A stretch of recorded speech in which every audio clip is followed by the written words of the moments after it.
సుమన్ టీవీలో మీ business promotions కోసం ఈ కింది నెంబర్ను సంప్రదించగలరు.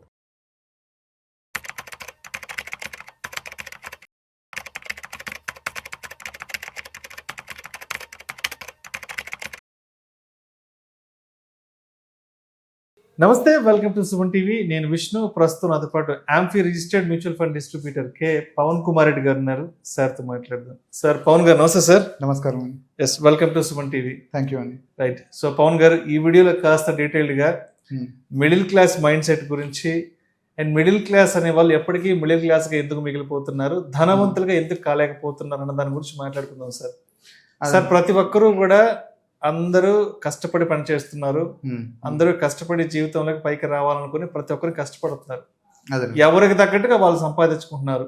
నెలకు 30,000 సంపాదించే వాళ్ళు, 50,000 సంపాదించే వాళ్ళు, ₹1,00,000 సంపాదించే వాళ్ళు ఎవరి కష్టానికి తగ్గట్టుగా కష్టపడుతున్నారు. బట్ అయినా కూడా చాలా మంది, అంటే majority of people middle class కానీ మిగిలిపోతున్నారు. కొద్ది మంది మాత్రమే ధనవంతులుగా ముందుకు సాగిపోతున్నారు. సో వీళ్ళెందుకు అంటే తక్కువ మంది ధనవంతులుగా ముందుకు సాగిపోతున్నారు, ఎక్కువ మంది మిడిల్ క్లాస్ అండ్ పేదవాళ్ళగా మిగిలిపోతున్నారు? కారణాలు ఏంటి? ఇప్పుడు మీరన్నట్టు ప్రతి ఒక్కరు కష్టపడుతున్నారు. ఇప్పుడు మనం పొద్దున్న లేచేటప్పటి నుంచి చూస్తే ఉద్యోగాలు మార్నింగ్ నుంచి ఈవినింగ్ వరకు కష్టపడుతుంటారు. వ్యాపారాలు చేసుకునే వాళ్ళు పొద్దున ఎప్పుడో వెళ్తారు, ఈవినింగ్ వస్తుంటారు. చిన్న చిన్న వ్యాపారాలు చేసుకునే వాళ్ళు, ఇప్పుడు రోడ్ సైడ్ ఉన్న వాళ్ళు పొద్దున్న నుంచి అర్ధరాత్రి వరకు కష్టపడుతుంటారు. సో మన చుట్టుపక్కల ప్రతి ఒక్కరిని ఎవరిని అబ్జర్వ్ చేసినా సరే మనకి కష్టపడే వాళ్ళే కనిపిస్తుంటారు. కానీ కష్టపడితే మనం ధనవంతులు అవుతామా అనే ప్రశ్న మనం వేసుకోవాలి. ఎందుకంటే కష్టపడిన ప్రతి ఒక్కరు ధనవంతులు అవుతే ఇప్పుడు మనం చూస్తే మిడిల్ క్లాస్ ఫ్యామిలీస్ ఎక్కడ కనిపించవు. సో దీనికి ఇప్పుడు మనం కష్టపడుతున్నా సరే మనం ధనవంతులు అవ్వలేకపోతున్నామంటే మనం చేసే ఫైనాన్షియల్ ప్లానింగ్ సరిగ్గా లేదు. సో మనం ధనవంతులుగా అవ్వాలి అంటే, మనం కష్టపడుతున్న దానికి ప్రతిఫలం రావాలి అంటే మనం కరెక్ట్ ఫైనాన్షియల్ ప్లాన్ చేసుకుంటే మిడిల్ క్లాస్ నుంచి మనం ఒక హైయర్ మిడిల్ క్లాస్కి, దాని తర్వాత రిచ్కి కన్వర్ట్ అయ్యే ఛాన్సెస్ ఎక్కువగా ఉంటాయి. ఇప్పుడు మీకు మెయిన్గా మన mind set, rich class mind set ఎలా ఉంటుంది అంటే, మనం ఈ రోజు కోసం ఆలోచిస్తాము. అంటే ఇప్పుడు మీరు ఒక చెట్టును చూసారనుకోండి, ఆ చెట్టుకు పండ్లను చూస్తాము. కానీ అదే రిచ్ క్లాస్ మైండ్ సెట్ అయితే అదే చెట్టుకు సంబంధించింది ఈ రోజు మనము ఒక విత్తనం నాటితే 10 సంవత్సరాల తర్వాత లేకపోతే 15 సంవత్సరాల తర్వాత ఆ చెట్టు నుంచి వచ్చే పళ్ళ గురించి ఆలోచిస్తారు.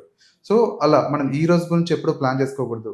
ఫ్యూచర్లో ఒక 10 years తర్వాత, 15 years తర్వాత మనకు సోర్స్ ఆఫ్ ఇన్కమ్ ఏమైనా ఉంటుందా అన్న దాని గురించి ఆలోచించాలి. సో ఇప్పుడు సపోజ్ మీరు కష్టపడుతున్నారు, సో మీకు సోర్స్ ఆఫ్ ఇన్కమ్ ఒకటే ఉంటుంది. సో మీరు కష్టపడిన డబ్బు వస్తుంది, దాంతో మీరు పని చేయించగలుగుతున్నారా లేదా? ఈ రోజుకి మీరు శాలరీ ఒకటే ఉంటుంది, ఒక సంవత్సరం తర్వాత చూసుకుంటే మీకు శాలరీతో పాటు మీరు కష్టపడిన డబ్బు ఎంతో కొంత అయితే సేవ్ చేసుకుంటారు. సో దాన్ని మీరు ఇన్వెస్ట్ చేయించగలిగితే అది మీకోసం కష్టపడుతుంది. అప్పుడు మీకు ఏమవుతుంది అంటే మీరు ఒక సోర్స్ ఆఫ్ ఇన్కమ్ మీకు వస్తుంది, and at the same time మీరు కష్టపడింది కూడా మీకు ఇన్వెస్ట్మెంట్ రూపంలో పెరుగుతూ ఉంటుంది. కాబట్టి అది కూడా మీకు సెకండరీ సోర్స్ ఆఫ్ ఇన్కమ్గా తయారవుతుంది. సో ఇలా మీరు ఫైనాన్షియల్ ప్లానింగ్ కనుక పర్ఫెక్ట్గా ప్లాన్ చేసుకుంటే మీతో పాటు మీరు సంపాదించిన డబ్బు కూడా మీకోసం వర్క్ చేస్తుంది. రైట్. సో పవన్ గారు, చాలామంది అంటే మిడిల్ క్లాస్ వాళ్ళని చాలామంది మనం గమనిస్తే డబ్బులు దాచిపెట్టుకుంటూ ఉంటారు. చాలామంది బ్యాంకుల్లో బ్యాంకు ఫిక్స్డ్ డిపాజిట్లో కొంత అమౌంట్ వేసుకుంటారు, ఇంకొంతమంది బ్యాంకు సేవింగ్స్ అకౌంట్లోనూ, ఇంకొంతమంది పోస్ట్ ఆఫీస్కి సంబంధించిన రికరింగ్ డిపాజిట్లోనూ సేవింగ్స్లోనూ వేసుకుంటుంటారు కదా. అంటే ఇప్పుడు మనం ధనవంతులుగా మారాలి, కోటీసులుగా మారాలి అంటే డబ్బుని దాచిపెట్టుకోవాలా లేదంటే ఇన్వెస్ట్ చేసుకోవాలా? ఇప్పుడు మీరు చెప్పినట్టు సేవింగ్స్ కానీ, రికరింగ్ కానీ, ఎఫ్డి కానీ వేసుకోవచ్చు. అందులో ఎటువంటి తప్పు లేదు. కాకపోతే అది ఎంత మొత్తంలో వేసుకుంటున్నాం అనేది ముఖ్యం. ఇప్పుడు మీకు వచ్చే సాలరీ ₹1,00,000 వస్తుంది, ₹1,00,000 మీరు ఖర్చు పెట్టడం కానీ, లేకపోతే ₹1,00,000 మీరు ఎఫ్డీలో వేసుకున్నారనుకోండి, దానివల్ల మీకు ఎప్పటికీ రిచ్ అవ్వలేరు. సో ఇక్కడ మన తెలుగులో పాత సామెత ఒకటి ఉంటుంది, ఇంటి దొంగని ఈశ్వరునైనా పట్టలేరు అని చెప్పేసి. సో ఇక్కడ దొంగ ఎవరు అంటే ఇన్ఫ్లేషన్. సో ఇన్ఫ్లేషన్ అంటే ద్రవ్యలోభ్యం. సో మీకు ఈ రోజు ఉన్న డబ్బు రేపు ఈ రోజు మీకు ఒక ₹1,00,000 తోటి ఒక వస్తువు కొనగలుగుతున్నారు. సో అదే ₹1,00,000 ఒక సంవత్సరం తర్వాత లేకపోతే 2 సంవత్సరాల తర్వాత కొనగలుగుతున్నారు అంటే కొనలేకపోతున్నారు. అంటే ఇక్కడ ఏం జరుగుతుంది అంటే, ఇందాక నేను చెప్పినట్టు ఆ ఇన్ఫ్లేషన్ అంటే ఆ దొంగ మన డబ్బును కాజేస్తున్నారు. సో మనం దానికంటే ఇంకా ఏవైనా పెట్టుకోగలిగితే, అంటే ఇన్ఫ్లేషన్ కంటే ఇంకా ఎక్కువ ఇన్కమ్ కనుక మనం జనరేట్ చేయగలిగితే అప్పుడు మనం వెల్త్ అనేది క్రియేట్ చేసుకోగలుగుతాం. ఇప్పుడు మీరన్నట్టు ఎఫ్డీలో కానీ లేకపోతే ఆర్డీలో కానీ మీకు సేవింగ్స్ అకౌంట్లో పెట్టుకుంటే మీకు ఇన్ఫ్లేషన్ ఎంతైతే ఉంటుందో దాని దగ్గరలో వస్తుంది తప్ప ఇన్వెస్ట్మెంట్ అనేది మీకు ఎక్కువగా కనిపించదు. సో మీకు ఒక ఎమర్జెన్సీ ఫండ్ ఏదైతే మీరు ప్లాన్ చేసుకున్నారో, లేకపోతే సపోజ్ మీకు ఒక ఎవ్రీ మంత్ 50,000 అలా ఎక్స్పెన్సెస్ అవుతుంది. సో అది 6 months సంబంధించింది, అంటే 3 lakhs to 4 lakhs మీరు ఎమర్జెన్సీ ఫండ్ కింద ఎఫ్డి కానీ ఆర్డి కానీ లేకపోతే సేవింగ్స్ అకౌంట్లో పెట్టుకోండి. దాంట్లో ఎటువంటి తప్పలేదు. దానికి మించి మీరు ఏదైతే అమౌంట్ ఉందో దాని ఇన్వెస్ట్మెంట్ రూపంలో ఒక ల్యాండ్ కానీ లేకపోతే మ్యూచువల్ ఫండ్స్లో కానీ గోల్డ్ అండ్ సిల్వర్లో కానీ ఇలా డైవర్సిఫై చేస్తున్నారు అనుకోండి, అది మీకు ఎప్పుడైనా లాంగ్ టర్మ్కి ఇన్వెస్ట్మెంట్స్లో రిటర్న్స్ ఎక్కువగా ఇస్తుంది. సో అప్పుడు మీకు ధనవంతులుగా అయ్యే ఛాన్సెస్ ఎక్కువగా ఉంటాయి. ఇప్పుడు ఎవరినన్నా మనకి తెలిసిన వాళ్ళు ఎవరినైనా నెలకు ఒక 30,000, 40,000, 50,000 సంపాదించే వాళ్ళని మనకి ఎవరైనా ఎదురుపడినప్పుడు మనం ఒక సలహా ఇస్తుంటాం, అరే ఎక్కడైనా ఇన్వెస్ట్ చేసుకో, నెలకు ఒక 2,000, 3,000, 4,000, 5,000 రూపాయలు ఎక్కడైనా ఇన్వెస్ట్ చేసుకో, ఒక 10-15 సంవత్సరాల తర్వాత ఒక మంచి కార్పస్ అనేది నీకోసం జమ అవుతుందని చెప్తుంటాం. వాళ్ళు ఏమని చెప్తారంటే, ఇన్వెస్ట్మెంట్ అంటే వేలు పెట్టాలి, నెలకి 50,000, 1,00,000 రూపాయలు వేలు ఇన్వెస్ట్మెంట్ పెట్టాలి, మా దగ్గర అంత డబ్బు లేదు, మేమేదో నెలకు ఒక 500, 1,000 రూపాయలు మ్యాక్సిమం అంతకు మించి పెట్టుకోలేమని చెప్తుంటారు. కాబట్టి అంటే ఇప్పుడు 500, 1,000 రూపాయలతో కూడా మనం ఇన్వెస్ట్మెంట్ కనుక స్టార్ట్ చేసుకుంటే మనం ఒక ఎండ్ ఆఫ్ ది డే ఒక లాంగ్ టర్మ్లో ఎంత వెల్త్ని క్రియేట్ చేసుకోవచ్చు. ఇప్పుడు మీరు అన్నట్టు ఇన్వెస్ట్మెంట్ అమౌంట్ అనేది మినిమం చూసుకుంటే 500 నుంచి స్టార్ట్ చేసుకోవచ్చు. సో మీరు 500తో స్టార్ట్ చేసుకుంటే మీరు ఫస్ట్ ఒక ఆర్థిక క్రమశిక్షణ అనేది అలవాటు అవుతుంది. మీకు 30,000లో 500 ఇన్వెస్ట్మెంట్ చేస్తున్నారు అనేది పెద్ద కష్టం కాదు. బట్ మీకు ఒకసారి 500తో ఆర్థిక క్రమశిక్షణ అనేది అలవాటు అయిన తర్వాత కంటిన్యూస్గా మీకు అదే 500 1,000 రూపాయలు చేసుకోవచ్చు, 1,500 చేసుకోవచ్చు. సో ఒక పర్టికులర్ పీరియడ్ ఆఫ్ టైం తర్వాత మీకు దాని నుంచి వచ్చే రిటర్న్స్ కానీ లేకపోతే మీకు లేదు నేను ఇంకా చేసుకోవాలి అనే మీకు ఇంట్రెస్ట్ రావడం కానీ అలవాటు అయింది అనుకోండి, ఆటోమేటిక్గా మీకు ఇన్వెస్ట్మెంట్స్ అమౌంట్ అనేది పెరుగుతూ పోతుంది. బట్ మీరు చేయాల్సింది ఏంటి అంటే ఫస్ట్ స్టార్ట్ చేయడం, ఇన్వెస్ట్మెంట్ అనేది ఈ రోజు స్టార్ట్ చేసుకోవడం. సో మామూలుగా మనకి ఒక ప్రవర్బ్ ఉంటుంది, the best time to plant A tree is 20 years ago and the second best time is to plant A tree now. అంటే లైక్ ఇప్పుడు మనకు ఒక చెట్టు నాటాలి అనేది బెస్ట్ టైం ఎప్పుడు అని చూసుకుంటే 20 సంవత్సరాల తర్వాత ముందు నాటింటే ఇప్పటికి మనకు ఫలాలు వచ్చిండేవి. సో అది ఇంకా మన చేతిలో లేదు కాబట్టి నెక్స్ట్ థింగ్ ఏంటి అంటే ఇప్పటికిప్పుడు మనం విత్తనం నాటితే కనీసం 20 సంవత్సరాల తర్వాత వస్తుంది. సో అలాగే లైక్ జరిగిన దాని గురించి కాకుండా ఇప్పుడు మనము ఇన్వెస్ట్మెంట్ ఈరోజు 500తో స్టార్ట్ చేసుకున్నా సరే ఫ్యూచర్ అయితే లైక్ 0 కంటే సంథింగ్ బెటర్ దెన్ నథింగ్ అన్నట్టు అప్పటికి ఒక 50,000, 1,00,000 వస్తుంది. ఒకవేళ మనం స్టెప్ అప్ కనుక యాడ్ చేసుకుంటూ పోతే ఇంకా ఇన్వెస్ట్మెంట్స్ అమౌంట్ అనేది మనకు పెరుగుతూ పోతుంది. సో ఫస్ట్ మనం స్టార్ట్ చేయడం అనేది ముఖ్యం. అదేవిధంగా అంటే మిడిల్ క్లాస్లో డబ్బుకి సంబంధించి కానీ ఫైనాన్స్కి సంబంధించి ఫైనాన్షియల్ మేనేజ్మెంట్కి సంబంధించి సాధారణంగా మిడిల్ క్లాస్ మైండ్ సెట్ ఉన్న వాళ్ళకి ఉన్న అపోహలు ఏంటంటే మిత్స్ ఏ విధంగా ఉంటాయి అసలు? ఇప్పుడు మామూలుగా మనకి మిడిల్ క్లాస్ ఫస్ట్ ఏం చేస్తారు అంటే నాకు శాలరీ వచ్చిన తర్వాత అతనికి శాలరీ ఫస్ట్ వస్తే అతని కోరికలు 25th అతని మైండ్లో ఉంటాయి. సో ఈసారి శాలరీ వచ్చిన తర్వాత మొబైల్ కొనాలి, లేకపోతే కొత్త ల్యాప్టాప్ కొనాలి, ఈ డ్రెస్సులు బ్రాండెడ్ డ్రెస్సులు కొనాలి. సో ఇవన్నీ అతనికి ఎప్పుడు ఉంటాయంటే ఫస్ట్ తర్వాత ఉండవు, 25th అతని మైండ్లో సెట్ అయి ఉంటుంది. సో అలాంటప్పుడు ఏమవుతుంది, ఫస్ట్ శాలరీ వచ్చిన తర్వాత సెకండ్ థర్డ్ అయిపోతుంది. సో సెకండ్ థర్డ్ అయిపోతే మనకి ఇంకా మంత్కి 27 days ఉంటాయి. ఆ 27 days అతను ఎలా సర్వైవ్ అవ్వాలి సో అనేది ముఖ్యంగా మనం ప్లాన్ చేసుకోవాల్సి వస్తుంది. సో ఇప్పుడు అతను ఫస్ట్ శాలరీ వచ్చిన తర్వాత మొత్తం ఎక్స్పెన్సెస్ ప్లాన్ కాకుండా ఇన్వెస్ట్మెంట్స్ గురించి లైక్ కొంచెం ఆలోచించాడు అనుకోండి. సపోజ్ ఇప్పుడు నాకు 30,000 వస్తుంది, నేను 10% అంటే లైక్ 3,000 వరకు నేను ఇన్వెస్ట్ చేసిన తర్వాత లైక్ ఏదైతే అమౌంట్ ఉందో దాంతో నేను ప్లాన్ చేసుకుంటాను అనే ఆర్థిక ప్రణాళిక చేసుకున్నాను అనుకోండి, మంత్ ఎండింగ్ వరకు మనకు దాని తగ్గట్టు డబ్బు ఉంటుంది. And at the same time మనకి ఏమవుతుంది అంటే ఈ 3,000 ఏదైతే ఉంటుందో అది అలానే ఇన్వెస్ట్మెంట్ కింద కంటిన్యూ అయిపోతూ ఉంటుంది. ఇప్పుడు మీకు ఎగ్జాంపుల్ తీసుకుంటే ఇప్పుడు ఒక వాటర్ పైప్ తీసుకుంటాం. ఒక వాటర్ పైప్ స్టార్టింగ్లో వచ్చేటప్పటికి మనకి ఫుల్ ఉంటుంది. సో ఎండింగ్కి వచ్చేసరికి దాంట్లో లైక్ చుక్క వస్తుంది అనుకోండి, అంటే మధ్యలో ఏమవుతుంది మనకి ఎక్కడో లీక్స్ వస్తున్నాయి. సో మీకు స్టార్టింగ్ శాలరీ వచ్చేసరికి 30,000 వస్తుంది. సో మంత్ ఎండింగ్ వచ్చేసరికి మీకు అసలు రూపాయి కూడా మిగలట్లేదు అంటే ఈ 30 రోజుల్లో మీకు ఎక్కడో లీక్స్ అవుతుంది. సో ఆ లీక్స్ని అరికట్టాలంటే మీరు ఏం చేసుకోవాలి, సో మీరు ప్రాపర్ ప్లానింగ్ చేసుకోవాల్సి ఉంటుంది.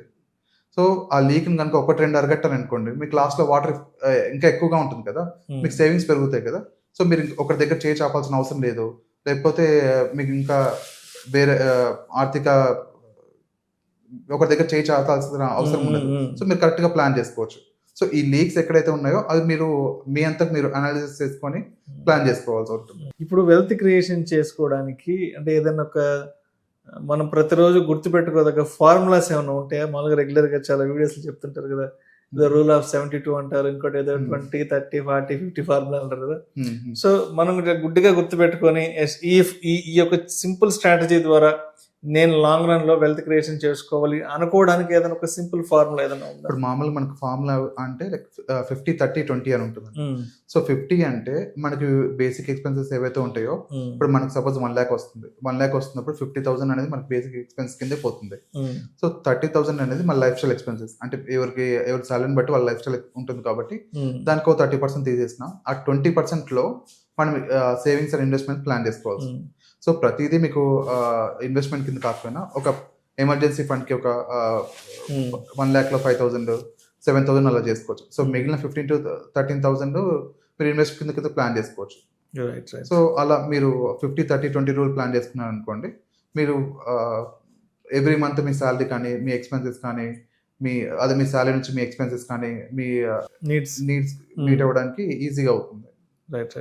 సో పవన్ గారు, ఇప్పుడు డబ్బు సంపాదించడం గొప్ప అంటే మనీ ఎర్న్ చేయడం గొప్ప అంటారా, లేదంటే వెల్త్ క్రియేషన్ చేయడం గొప్ప అంటారా? ఏంటి దానికి దీనికి తేడా ఏంటి? ఎందుకంటే చాలా మంది నెలకు ఒక 2 లక్షలు 3 లక్షలు సంపాదిస్తున్నాం, సో మేము బాగా రిచ్ అయిపోయాం, మేము కోటీశ్వర్లు అయిపోయాను ఫీల్ అవుతుంటారు చాలా మంది. నెలకు 1 లక్ష రూపాయల శాలరీ రాగానే అంత కాస్ట్లీ గ్యాడ్జెట్స్ వాడుతుంటారు, ఈఎంఐ పెట్టేసి ఒక ఇల్లు కొంటారు, ఈఎంఐ పెట్టేసి ఒక మొబైల్ కొంటారు, ఒక రిచ్ లైఫ్ స్టైల్ అనేది రేపటి నుంచి చూపించే ప్రయత్నం చేస్తారు కదా. సో అది గొప్పతనం అంటారా, లేదంటే ఇన్వెస్ట్ చేసి ఒక లాంగ్ రన్ తర్వాత ఒక వెల్త్ని అక్యుములేట్ చేసుకోవడం గొప్పతనం అంటారా? ఇప్పుడు మీకు ఒకటి ఎగ్జాంపుల్ చెప్తాను. ఏ ఫీల్డ్లో అయినా సరే పని చేయడం కంటే పని చేయించడం కష్టము, అండ్ పని చేయించడం వల్లనే మీకంటూ ఒక వాల్యూ ఉంటుంది. సో ఇప్పుడు పెద్ద పెద్ద ఇండస్ట్రియలిస్ట్ ఎవరిని తీసుకున్నా, లేకపోతే దేంట్లో చూసుకున్నా సరే, అంబానీ గారు పని చేస్తూ లైక్ ఇతరులతో పని చేస్తారు కాబట్టి like is in the top position. So Adani గారు తీసుకున్నా, అతను పని చేస్తూ ఇతరులతో పని చేస్తారు కాబట్టి టాప్ పొజిషన్. సో మనం ఎప్పుడైనా సరే మన దగ్గర ఉన్న వనరులు అంటే రిసోర్సెస్ ఏవైతే ఉన్నాయో దాంతో కూడా పని చేయించడం అనేది ఒకటి అలవాటు చేసుకోవాలి. ఇప్పుడు మీరన్నట్టు ఒక మంత్లీ సాలరీ 1 lakh వస్తుంది, సో అతని దగ్గర ఒక 20,000 వరకు సేవ్ అవుతుంది. ఆ 20,000 తోటి ఆ డబ్బుతో ఎలా పని చేయించాలి, సో అది అతని కోసం ఎలా యూజ్ చేసుకోవాలి అనేది అతనికి అర్థమైంది అనుకోండి, అది ఈ రోజు కాకపోయినా ఒక పర్టికులర్ 5 years తర్వాత 10 years తర్వాత అతని సాలరీతో పాటు దగ్గర సెకండరీ సోర్స్ ఆఫ్ ఇన్కమ్ లో తయారవుతుంది. సో మనకు ఏదైతే ప్రైమరీ సోర్స్ ఆఫ్ ఇన్కమ్ ఉందో సెకండరీ కూడా ఉంటే హ్యాండ్ అండ్ హ్యాండ్ లాగా ఉంటుంది.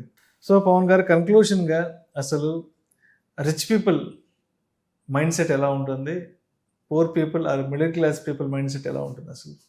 అంటే రిచ్ పీపుల్ ధనవంతులుగా కాగడానికి వాళ్ళకున్న అలవాట్లు ఏంటి, poor people or middle class people అలాగే వెనక ఆగిపోవడానికి వీళ్ళు చేసిన తప్పులు ఏంటి? ఏదైనా సరే మనము దూరచూపు అంటారు కదా, ముందు చూపు, దూరదృష్టి కానీ ముందు చూపుతో మనం ఏది ఆలోచించినా సరే అది మీకు రిచ్ మైండ్ సెట్ కిందకి వస్తుంది. ఈ రోజు మనం ఏ ఆలోచించినా సరే అది మిడిల్ క్లాస్ మెంటాలిటీ. సో మీకు మీ ఫైనాన్షియల్ గోల్స్ రిటైర్మెంట్ గురించి ఆలోచిస్తారు. సో రిటైర్మెంట్ గురించి ఆలోచించే వాళ్ళు ఈ రోజు నుంచి సేవ్ చేస్తారు. లేదు రాత్రి మనం ఈ రోజు భోజనం అయిపోయిందా, సో సరిపోతుంది, సో మీకు ఒక చాలా ఇంటర్వ్యూస్ లో దీని గురించి ఉంటుంది. త్రివిక్రమ్ గారు, సునీల్ గారు మామూలుగా మాట్లాడుతూ ఉంటారు. సో సునీల్ గారు అంటారు, మన దగ్గర 10 రూపాయలే ఉంది, సో ఇది ఈ రోజు భోజనానికి వస్తుంది అని చెప్పేసి రాత్రికి పెట్టుకున్నాను అని చెప్పేసి. కానీ త్రివిక్రమ్ గారు ఆ 10 రూపాయలు ఈ రోజు అయిపోగొట్టేసి ఇప్పటి నుంచే స్టార్ట్ చేద్దాం, రేపు ఏం చేయాలో అని చెప్పేసి. సో ఆ మైండ్ సెట్ అనేది మనకు ఉంటే, మనకు దూరదృష్టి ఉంటే ఆటోమేటిక్ గా మనం రిచ్ మైండ్ సెట్ ఉంటుంది. ఆ రోజు వాళ్ళు మిడిల్ క్లాసే, కానీ ఈ రోజు కంపేర్ చేసుకుంటే వాళ్ళు ఒక ఉన్నత స్థాయిలో ఉన్నారు. సో అలా మన మైండ్ సెట్ కనుక మార్చుకోగలిగితే, దూరదృష్టితో పెట్టుకోగలిగితే మనం ఖచ్చితంగా ముందుకెళ్తాం. Thank you sir, thank you so much Pavan garu. So middle class అనేవాళ్ళు లేదంటే పూర్ పీపుల్ అనేవాళ్ళు పూర్గానే ఎందుకు మిగిలిపోతున్నారు, అండ్ దాంట్లో కొంతమంది పీపుల్ రిచ్గా వాళ్ళు ఫర్దర్గా ఎందుకు ముందుకు వెళ్తున్నారు అన్న దాని గురించి చక్కగా తెలియజేసి thank you so much sir. Thank you.